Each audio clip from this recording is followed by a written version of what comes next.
असुर हुआ जिसका नाम हुआ हिरणाज।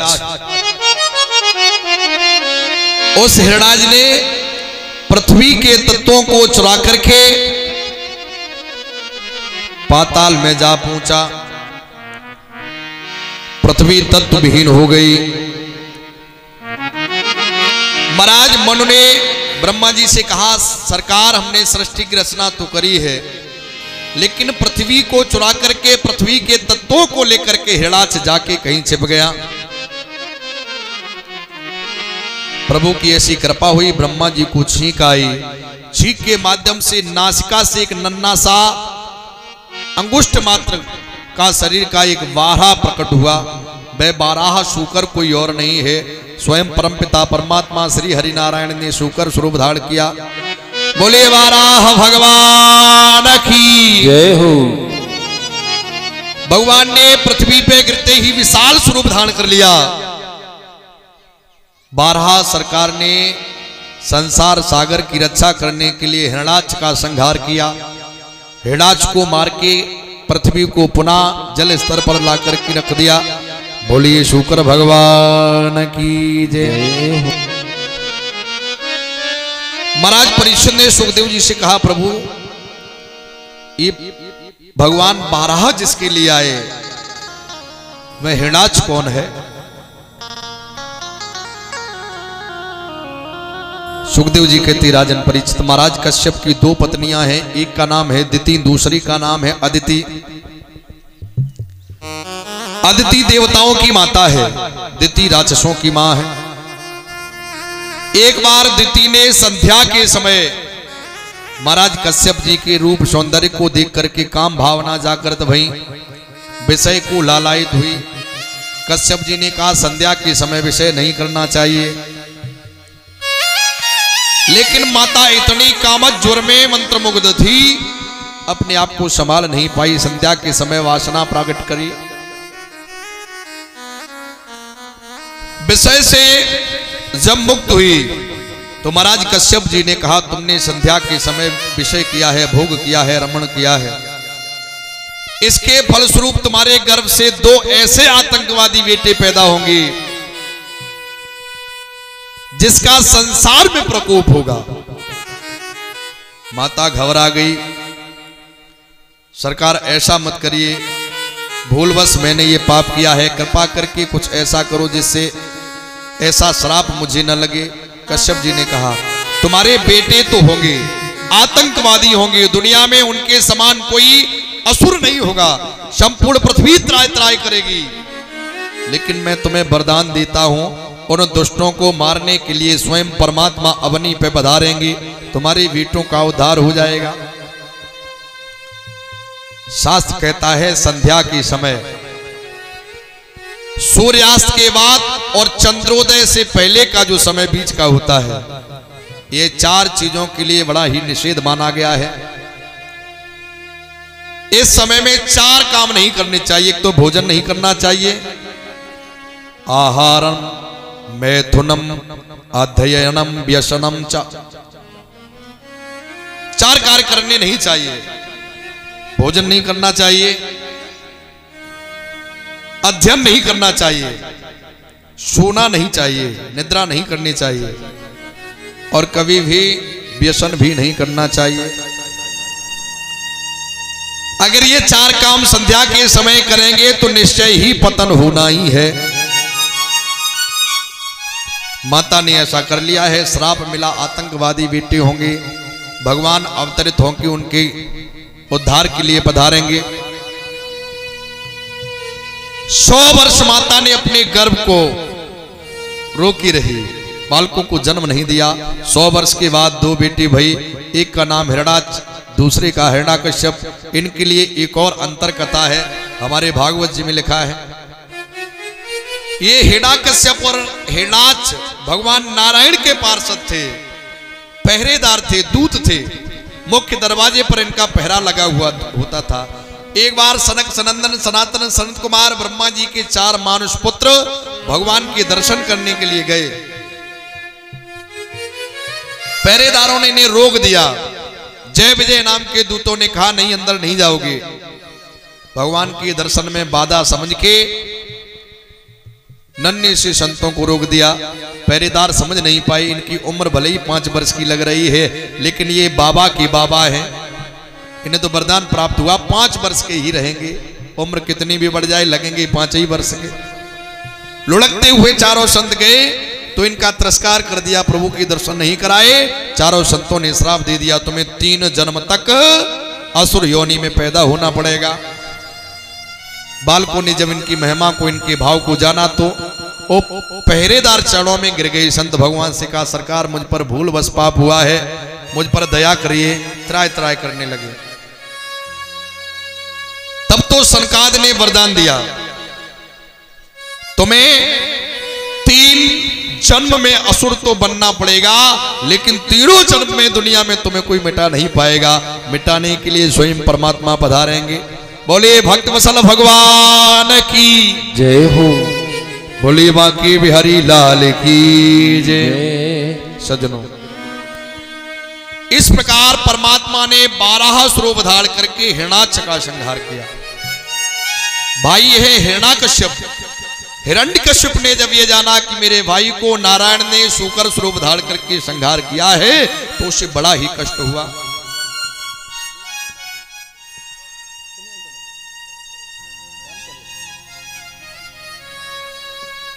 बोले बांके बिहारी लाल की जय हो।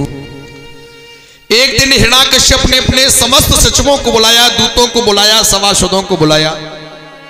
सबसे कहने लगा, भो भो दानव दैतेया द्वयमूर्ध स्त्रच्छ संबरः सतबाहु है ग्रीव नमुचे पाक इल्वलः विप्रचित्री मम वचा पुलो मन शकुनादयः श्रृणतांतर सर्वे क्रियता ममा सुमाचिरम। ये सतबाहु है ग्रीव नमुच पाक इलवल विप्रचित मेरे वचनों को सुनो। सब सभासदों से कह रहा है, मैं जो कुछ कहना चाहता हूं उसे बड़े ध्यान से तुम्हें सुनना है। क्या कहना चाहता है? तुम सबने जाना है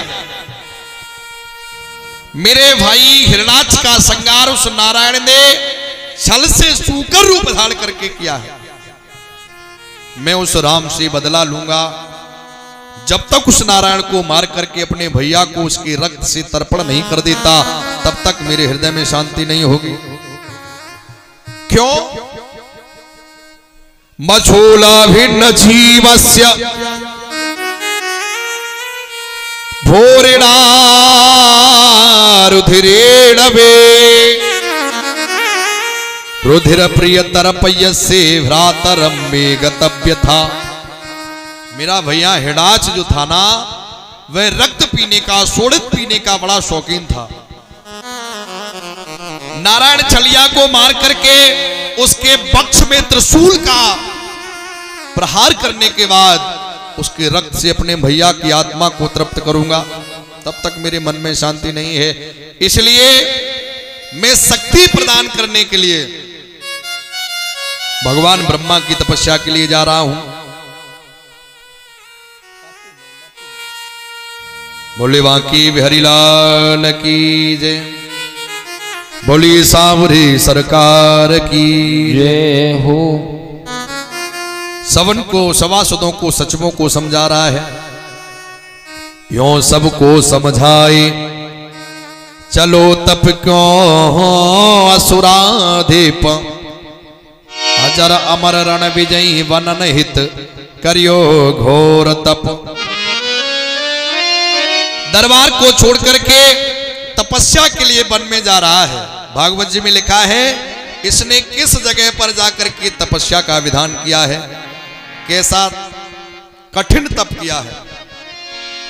सते पे मंदर द्रोण्यायाम, मद्राचल के पर्वत की गुहा में जाकर तपाह परम दारुणम, बहुत ही परम दारुण तप किया है।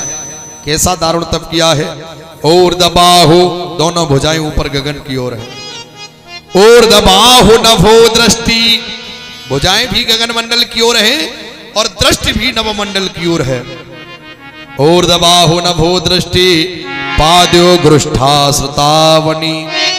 सीधे पांव के एक अंगूठे पर अपने शरीर के भार को टांग करके भुजाएं ऊपर हैं और निगाहें भी गगन मंडल की ओर हैं। ब्रह्मा जी की आराधना करने लगा।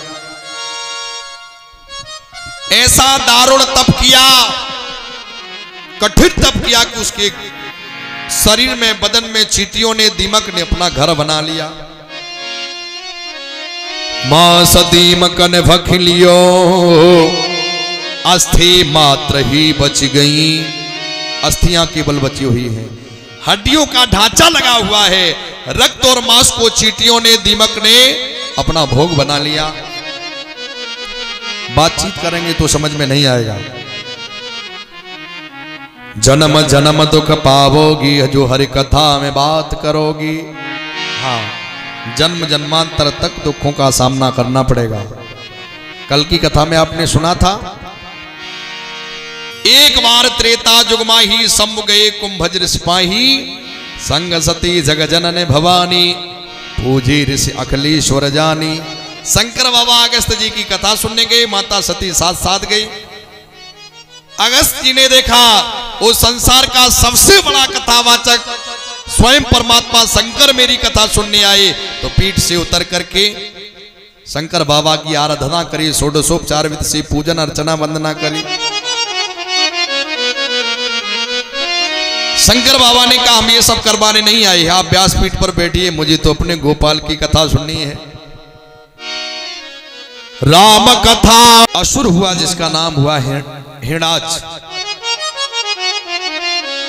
उस हिरणाज ने पृथ्वी के तत्वों को चुरा करके पाताल में जा पहुंचा। पृथ्वी तत्व विहीन हो गई। महाराज मनु ने ब्रह्मा जी से कहा, सरकार हमने सृष्टि की रचना तो करी है, लेकिन पृथ्वी को चुरा करके पृथ्वी के तत्वों को लेकर के हिरणाक्ष जाके कहीं छिप गया। प्रभु की ऐसी कृपा हुई, ब्रह्मा जी को छींक आई। छींक के माध्यम से नासिका से एक नन्हा सा अंगुष्ठ मात्र का शरीर का एक वाराह प्रकट हुआ। वह वाराह शूकर कोई और नहीं है, स्वयं परमपिता परमात्मा श्री हरिनारायण ने शूकर स्वरूप धारण किया। बोले वाराह भगवान की जय हो। भगवान ने पृथ्वी पे गिरते ही विशाल स्वरूप धारण कर लिया। वाराह सरकार ने संसार सागर की रक्षा करने के लिए हिरणाक्ष का संहार किया। हिरणाक्ष को मार के पृथ्वी को पुनः जल स्तर पर ला करके रख दिया। बोलिए शूकर भगवान की जय हो। महाराज परीक्षित ने सुखदेव जी से कहा, प्रभु ये भगवान वाराह जिसके लिए आए वह हिरणाक्ष कौन है? सुखदेव जी कहते, राजन परीक्षित महाराज कश्यप की दो पत्नियां हैं, एक का नाम है दिति, दूसरी का नाम है अदिति। अदिति देवताओं की माता है, दिति राक्षसों की मां है। एक बार दिति ने संध्या के समय महाराज कश्यप जी के रूप सौंदर्य को देख करके काम भावना जागृत भई, विषय को लालायित हुई। कश्यप जी ने कहा संध्या के समय विषय नहीं करना चाहिए, लेकिन माता इतनी कामज्वर में मंत्रमुग्ध थी, अपने आप को संभाल नहीं पाई, संध्या के समय वासना प्रकट करी। विषय से जब मुक्त हुई तो महाराज कश्यप जी ने कहा, तुमने संध्या के समय विषय किया है, भोग किया है, रमण किया है, इसके फलस्वरूप तुम्हारे गर्भ से दो ऐसे आतंकवादी बेटे पैदा होंगे जिसका संसार में प्रकोप होगा। माता घबरा गई, सरकार ऐसा मत करिए, भूलवश मैंने ये पाप किया है, कृपा करके कुछ ऐसा करो जिससे ऐसा श्राप मुझे न लगे। कश्यप जी ने कहा, तुम्हारे बेटे तो होंगे, आतंकवादी होंगे, दुनिया में उनके समान कोई असुर नहीं होगा, संपूर्ण पृथ्वी त्राय त्राय करेगी, लेकिन मैं तुम्हें वरदान देता हूं, उन दुष्टों को मारने के लिए स्वयं परमात्मा अवनी पे पधारेंगे, तुम्हारी बेटों का उद्धार हो जाएगा। शास्त्र कहता है संध्या के समय, सूर्यास्त के बाद और चंद्रोदय से पहले का जो समय बीच का होता है, ये 4 चीजों के लिए बड़ा ही निषेध माना गया है। इस समय में 4 काम नहीं करने चाहिए। एक तो भोजन नहीं करना चाहिए, आहारम मैथुनम अध्ययनम व्यसनम च, 4 कार्य करने नहीं चाहिए। भोजन नहीं करना चाहिए, अध्ययन नहीं करना चाहिए, सोना नहीं चाहिए, निद्रा नहीं करनी चाहिए और कभी भी व्यसन भी नहीं करना चाहिए। अगर ये 4 काम संध्या के समय करेंगे तो निश्चय ही पतन होना ही है। माता ने ऐसा कर लिया है, श्राप मिला, आतंकवादी बेटे होंगे, भगवान अवतरित होंगे, उनके उद्धार के लिए पधारेंगे। 100 वर्ष माता ने अपने गर्भ को रोकी रही, बालकों को जन्म नहीं दिया। 100 वर्ष के बाद 2 बेटे भई, एक का नाम हिरणाक्ष, दूसरे का हिरण्यकश्यप। इनके लिए एक और अंतर कथा है, हमारे भागवत जी में लिखा है। ये हिरण्यकश्यप और हिरणाक्ष भगवान नारायण के पार्षद थे, पहरेदार थे, दूत थे। मुख्य दरवाजे पर इनका पहरा लगा हुआ होता था। एक बार सनक सनंदन सनातन सनत कुमार ब्रह्मा जी के 4 मानुष पुत्र भगवान के दर्शन करने के लिए गए। पहरेदारों ने इन्हें रोक दिया। जय विजय नाम के दूतों ने कहा नहीं, अंदर नहीं जाओगे। भगवान के दर्शन में बाधा समझ के नन्हे से संतों को रोक दिया। पहरेदार समझ नहीं पाए, इनकी उम्र भले ही 5 वर्ष की लग रही है, लेकिन ये बाबा की बाबा है, इन्हें तो वरदान प्राप्त हुआ 5 वर्ष के ही रहेंगे। उम्र कितनी भी बढ़ जाए, लगेंगे 5 ही वर्ष के। लुढ़कते हुए चारों संत गए तो इनका तिरस्कार कर दिया, प्रभु के दर्शन नहीं कराए। चारों संतों ने श्राप दे दिया, तुम्हें 3 जन्म तक असुर योनि में पैदा होना पड़ेगा। बालकों ने जब इनकी महिमा को, इनके भाव को जाना तो वो पहरेदार चरणों में गिर गए। संत भगवान से कहा, सरकार मुझ पर भूल बस पाप हुआ है, मुझ पर दया करिए। त्राय त्राय करने लगे। तब तो सनकाद ने वरदान दिया, तुम्हें 3 जन्म में असुर तो बनना पड़ेगा, लेकिन 3 जन्म में दुनिया में तुम्हें कोई मिटा नहीं पाएगा। मिटाने के लिए स्वयं परमात्मा पधारेंगे। बोलिए भक्त वसल भगवान की जय हो। बोलिए बांके बिहारी लाल की जय। सज्जनों, इस प्रकार परमात्मा ने 12 स्वरूप धारण करके हिरणाक्ष का संहार किया। भाई है हिरण्यकश्यप। हिरण्यकश्यप ने जब ये जाना कि मेरे भाई को नारायण ने शूकर स्वरूप धारण करके संहार किया है, तो उसे बड़ा ही कष्ट हुआ।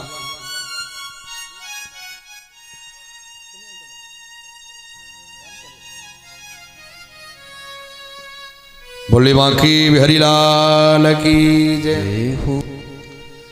एक दिन हिरण्यकश्यप ने अपने समस्त सचिवों को बुलाया, दूतों को बुलाया, सभासदों को बुलाया। सबसे कहने लगा, भो भो दानव दैत्या द्वयमूर्ध स्त्रच्छ संबरः सतबाहु है ग्रीव न मुचे पाक इल्वलः विप्रचित्री मम वचा पुलो मन शकुनादयः श्रृणुतांतर सर्वे क्रियता ममा सुमाचिरम।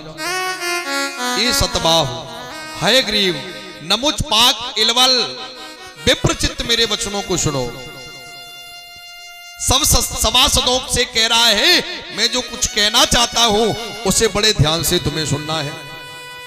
क्या कहना चाहता है? तुम सबने जाना है मेरे भाई हिरणाक्ष का संहार उस नारायण ने छल से सूकर रूप धारण करके किया है। मैं उस राम से बदला लूंगा। जब तक उस नारायण को मार करके अपने भैया को उसके रक्त से तर्पण नहीं कर देता, तब तक मेरे हृदय में शांति नहीं होगी। क्यों? मछोला भिन्न जीवस्य भोरिणा रुधिरेणवे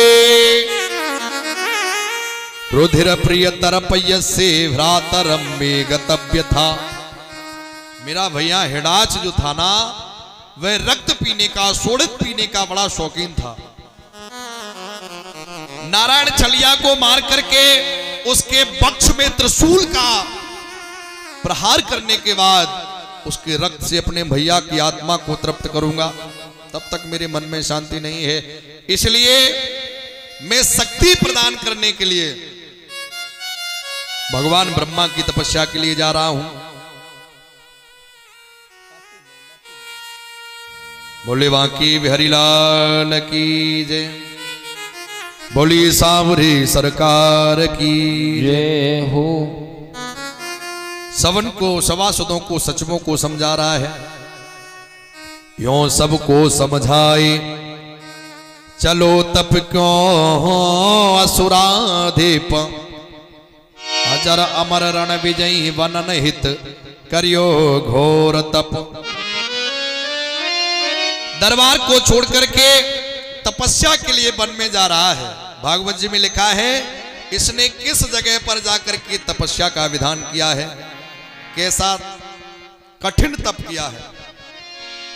सतेपे मंदर द्रोण्यायाम, मद्राचल के पर्वत की गुहा में जाकर तपाह परम दारुणम, बहुत ही परम दारुण तप किया है।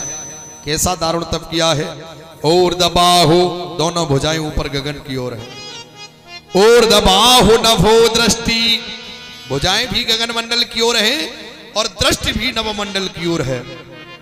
और दबाहो नभो दृष्टि पाद्यो गृष्ठा श्रुतावनी, सीधे पांव के एक अंगूठे पर अपने शरीर के भार को टांग करके भुजाएं ऊपर हैं और निगाहें भी गगन मंडल की ओर हैं। ब्रह्मा जी की आराधना करने लगा। ऐसा दारुण तप किया, कठिन तप किया कि उसके शरीर में, बदन में चींटियों ने, दीमक ने अपना घर बना लिया। मां सदीमक ने भखलियो अस्थि मात्र ही बच गई, अस्थियां केवल बची हुई हैं, हड्डियों का ढांचा लगा हुआ है। रक्त और मांस को चींटियों ने, दीमक ने अपना भोग बना लिया। बातचीत करेंगे तो समझ में नहीं आएगा। जन्म जन्म दुख पावोगी जो हरि कथा में बात करोगी। हाँ, जन्म जन्मांतर तक दुखों का सामना करना पड़ेगा। कल की कथा में आपने सुना था, एक बार त्रेता जुग माही सम्भ गए कुंभज ऋषिपाही, संग सती जग जनन भवानी पूजी ऋषि अखिलेश्वर जानी। शंकर बाबा अगस्त जी की कथा सुनने गए, माता सती साथ साथ गई। अगस्त जी ने देखा वो संसार का सबसे बड़ा कथावाचक स्वयं परमात्मा शंकर मेरी कथा सुनने आए, तो पीठ से उतर करके शंकर बाबा की आराधना करी, षोडशोपचार विधि से पूजन अर्चना वंदना करी। शंकर बाबा ने कहा हम ये सब करवाने नहीं आए, आप व्यासपीठ पर बैठिए, मुझे तो अपने गोपाल की कथा सुननी है। राम कथा